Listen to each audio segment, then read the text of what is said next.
அத்தியாயம் 1. என் கூட வரியா? ரத்னபுரி நான்கு புறமும் மலையால் சூழப்பட்ட இயற்கை எழில் கொஞ்சும் அழகிய கிராமம். தெற்கு பகுதியில் காணப்படும் அடர்ந்த வனம் அந்த ஊருக்கு நல்ல மழையையும் மழையின் பொருட்டு செல்வ செழிப்பையும் வாரி வழங்கி கொண்டிருந்தது. தெற்கே காணப்பட்ட அந்த காட்டு பகுதிக்கு ரத்னபுரிக்கு சற்றே முன்னதாக அமைந்திருந்தது அந்த பாழடைந்த மண்டபம்.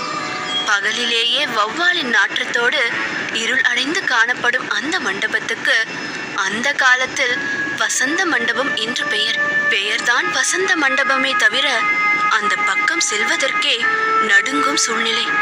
பகல் பொழுது முழுவதும் அமைதியாக காணப்பட்ட அந்த மண்டபம் இருள் சூழ சூழ